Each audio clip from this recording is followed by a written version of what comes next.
Solo que hay dos tendencias históricas en todo momento de la historia. Los sujetos que están porque la sociedad que exista se reproduzca tal cual porque les va muy bien. Y hacen todo para eso, desde la ideología dominante, desde las prácticas concretas, desde todo.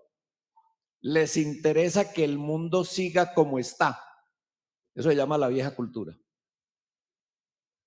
Y a los que nos interesa que el mundo cambie, eso se llama la nueva cultura. Y retomando a Rosa Luxemburgo, que la acaba de citar Jorge, yo llevaría a otro puntico que está un poco más adelante en ese texto, y ella lo dice de esta manera, yo lo voy a decir en paisa. Ella lo dijo por allá en Alemania, por allá.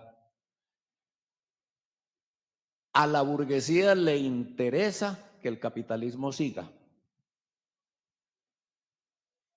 Por algo le interesa.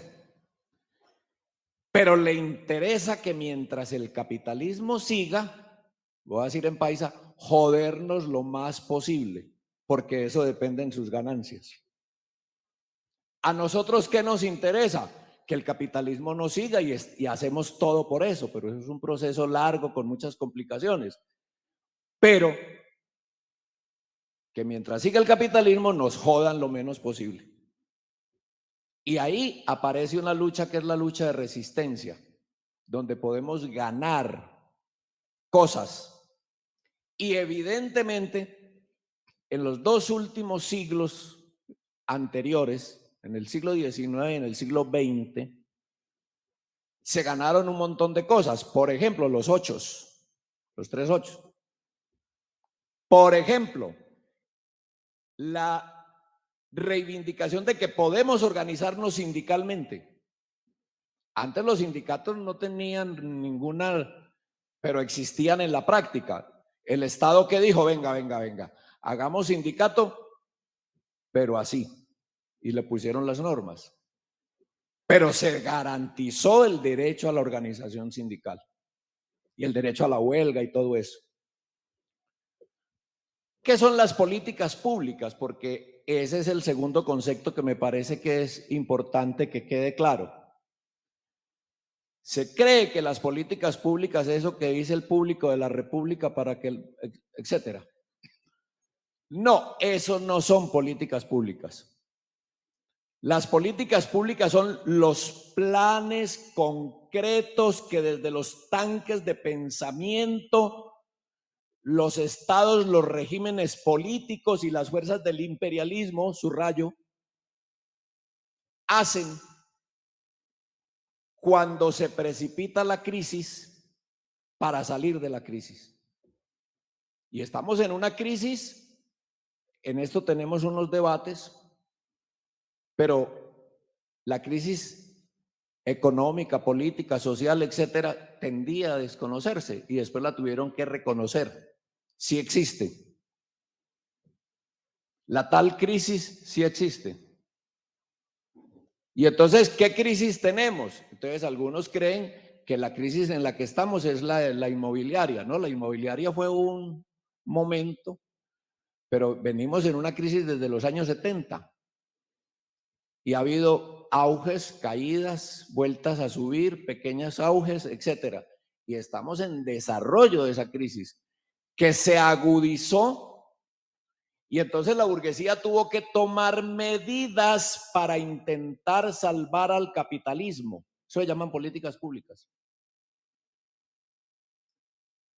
¿Por qué se genera la crisis? Porque hay una tendencia a la caída de la tasa de ganancia. Y eso hay que rescatarlo de alguna manera.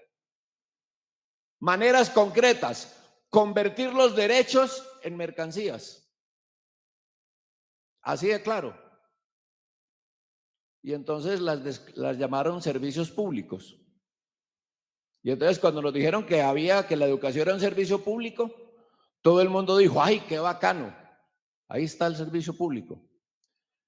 Yo lo digo en un chiste malo, lo vuelvo a repetir aquí lo he dicho como 3 o 4 veces en este espacio. El que no sepa qué es servicio público, a la salida coja un taxi. Eso es servicio público. Usted lo puede tener si tiene con qué pagarlo, Y entonces nos convirtieron en mercancía muchas cosas. Por ejemplo, el saber. Pero como el saber no se puede pesar, no se puede medir cuántos metros tiene, etcétera, entonces, ¿cómo pesan eso? Por cartones. Cómpreme el cartón. Y entonces apareció en Bolonia unas orientaciones de políticas públicas en donde nos dijeron que teníamos que tener permiso para saber. Y luego permiso para hacer. Entonces antes la gente, por ejemplo, tenía un asunto concreto que era: yo soy panadero. ¿Por qué? No, pues aprendí en la casa. Vengo a pedir puesto de panadero. Tráigame el diploma. Certifícate. Entonces, esas políticas públicas vienen avanzando y en particular a nosotros nos convirtieron la educación en una mercancía. Y para eso degradan la condición del maestro. Los maestros estamos sobrando. Y entonces nos dicen que nos van a reemplazar por esos artefactos. Yo no me opongo al uso de la tecnología. ¿Cómo así? Entonces, quemar los libros, porque los libros son pues en su momento histórico. No, esas herramientas hay que cogerlas y utilizarlas, meterlas en el contexto. Esos celulares, yo creo que no hay que prohibirlos en clase, lo que pasa es que hay que darles el uso. La discusión queda aquí sobre el juego. La prohibición del juego es muy clave en estas cosas. Yo creo que el juego hay que recuperarlo, pero también hay que hacer otras cosas. La evaluación la sacaron del aula y la convirtieron en un control que define los parámetros de eso que llaman currículo ahora y que ha existido históricamente antes de ese nombre. ¿Y a qué redujeron el currículo? Usted forme los nuevos sujetos en estas condiciones, orientan desde arriba. Los muchachos no tienen por qué aprender a pensar. Los muchachos no tienen por qué aprender a escribir. La producción, nada de lenguaje, simplemente que repitan. Porque los muchachos tienen que aprender, y los maestros también, qué tienen que hacer, cuándo lo tienen que hacer, cómo lo tienen que hacer. Pero además, ¿qué piensan? Ustedes saben que las evaluaciones que se le hacen a los maestros es eso. Y entonces, oiga, pilas con este tipo que escribió un texto como muy sindical. Entonces, hay una persecución abierta y un intento de que sobren los maestros a sacar la evaluación del aula y que se convierta en un instrumento de control. En el último minutico entonces diría esto: ¿qué está pasando en los territorios?